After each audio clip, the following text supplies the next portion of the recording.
વિદ્યાર્થી મિત્રો, આપણા આગળના વિડીયોમાં આપણે સેન્ટેન્સ એટલે વાક્ય કઈ રીતે બને છે તે સમજ્યા હતા અને વાક્ય બનાવવા માટે શેની જરૂર પડે છે એના વિશે આપણે સમજ લીધી હતી.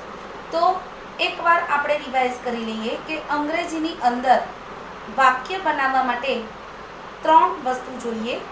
સબ્જેક્ટ એટલે કર્તા, વર્બ એટલે ક્રિયાપદ, ઓબ્જેક્ટ એટલે કર્મ.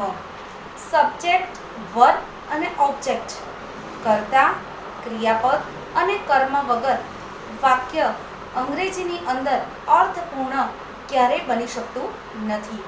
એ જ પ્રમાણે હવે વાક્યનો કેવો પ્રકાર છે એના વિશે આપણે સમજૂતી મેળવવાની છે. તો વિદ્યાર્થી મિત્રો, ઇંગ્લિશમાં વાક્યના 4 પ્રકાર પડે છે. સૌથી પહેલો વાક્યનો પ્રકાર છે એસર્ટિવ સેન્ટેન્સ.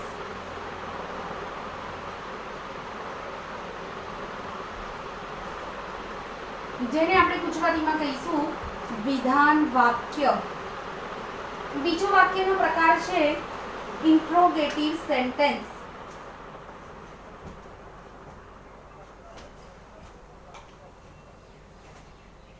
ઇન્ટ્રોગેટિવ એટલે પ્રશ્નાર્થ વાક્ય.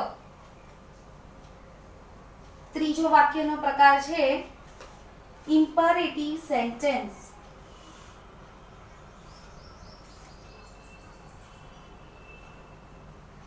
જેને આપણે ગુજરાતીમાં કહીશું આજ્ઞાર્થ વાક્ય.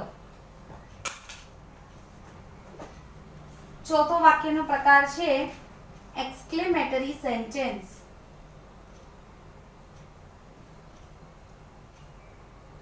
જેને આપણે ગુજરાતીમાં કહીશું ઉદ્ગાર વાક્ય. તો વિદ્યાર્થી મિત્રો, આજે આપણે આ 4 પ્રકારના વાક્યો વિશેની સમજ મેળવવાની છે.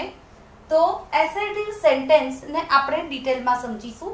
તો વિધાન વાક્ય એટલે સાદું વાક્ય. એને બનાવવા માટે મારે કર્તા, ક્રિયાપદ અને કર્મ વાક્યમાં ગોઠવવા પડે. કર્તા પ્લસ ક્રિયાપદ પ્લસ કર્મ અને ફૂલ સ્ટોપ. કર્તા એટલે સબ્જેક્ટ, ક્રિયાપદ એટલે વર્બ અને કર્મ એટલે ઓબ્જેક્ટ, જે આપણે આપણા આગળના વિડીયોમાં સમજ્યા હતા. તો એસર્ટિવ સેન્ટેન્સ બનાવવા માટે મારે આ રીતે વાક્યને બનાવવું પડે. બીજો વાક્યનો પ્રકાર છે ઇન્ટ્રોગેટિવ સેન્ટેન્સ. તો ઇન્ટ્રોગેટિવ સેન્ટેન્સ 2 ટાઈપ્સના હોય છે. પ્રશ્નાર્થ વાક્ય 2 પ્રકારના હોય છે. એમાં એક પ્રકાર છે WH ક્વેશ્ચન્સ, જે WH થી શરૂ થતા હોય છે, જેવા કે વોટ, હુ, વેન, એટસેટ્રા, એટલે વગેરે વગેરે. અને બીજો પ્રશ્ન વાક્યનો પ્રકાર છે જેને આપણે કહીશું ટુ બી ફોર્મ ક્વેશ્ચન. તો ટુ બી ફોર્મ ક્વેશ્ચન્સ એટલે જે પ્રશ્ન વાક્યની શરૂઆત is, am, are, was, were, etc. જેવા ટુ બી ના ફોર્મથી શરૂઆત થઈ હોય તેવા વાક્યને આપણે ટુ બી ફોર્મ ક્વેશ્ચન્સ કહીશું.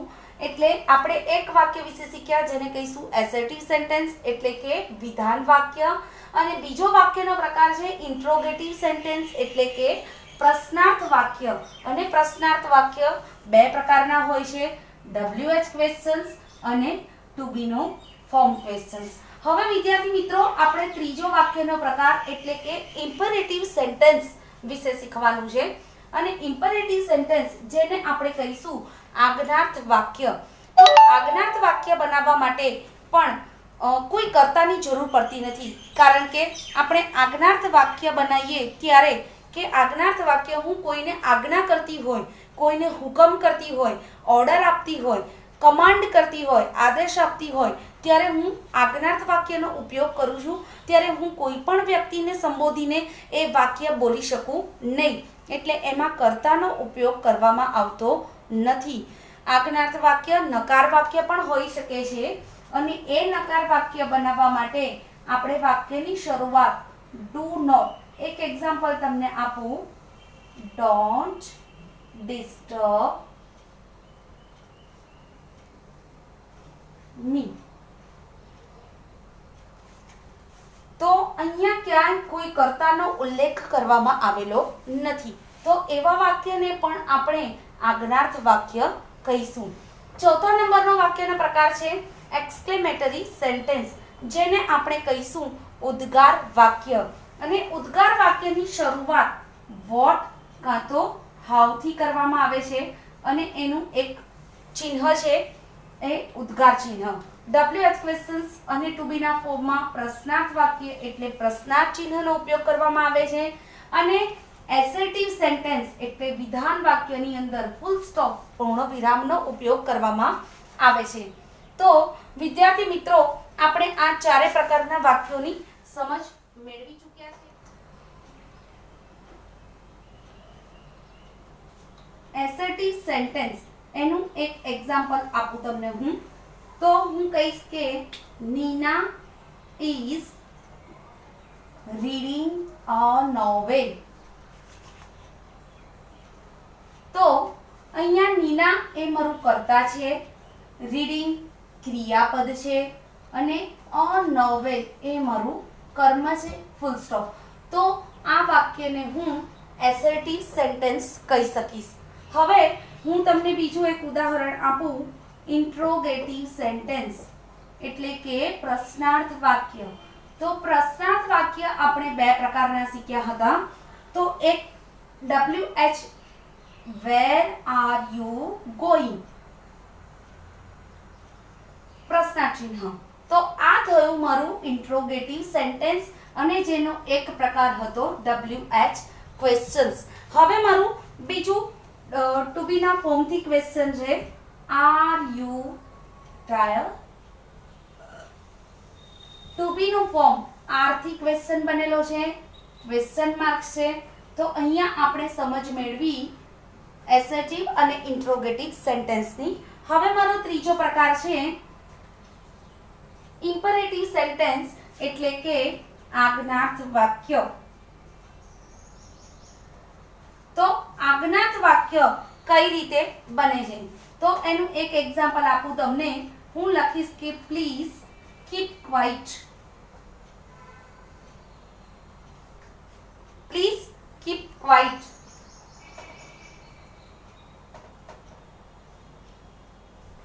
અને એમાં આપણે નકાર વાક્ય બનાવવું હોય તો હું કહી શકીશ ડોન્ટ સ્ટેન્ડ અપ. આ બન્યું નકાર વાક્ય. નકાર વાક્ય બનાવવા માટે ડોન્ટ નો ઉપયોગ કરવામાં આવે છે. આપણો આગળનો પ્રશ્ન વાક્યનો પ્રકાર છે એક્સક્લેમેટરી સેન્ટેન્સ એટલે ઉદ્ગાર વાક્ય. ઉદ્ગાર વાક્યમાં તમને હું એક્ઝામ્પલ આપું તો oh how sad. Second example what a dark night. How અને વોટ એ વાક્યની શરૂઆતમાં વપરાય છે અને વાક્યના અંતે ઉદ્ગાર ચિહ્નનો ઉપયોગ કરવામાં આવે છે. ઉદ્ગાર સૂચક વાક્યની અંદર આનંદ, દુઃખ, આશ્ચર્ય, આઘાત, પ્રશંસાની તીવ્ર લાગણીઓને અભિવ્યક્ત કરવા માટે ઉદ્ગાર વાચક વાક્ય વપરાય છે. વિદ્યાર્થી મિત્રો, આજે આપણે વાક્યના ચાર પ્રકાર વિશે સમજૂતી મેળવી છે. Assertive sentence, second interrogative sentence, there are two types of interrogative sentence, third imperative sentence, fourth exclamatory sentence. તો હું આશા રાખું છું કે તમને આ ચારે ચાર વાક્યોની સમજ આવી ગઈ હશે. Thank you so much.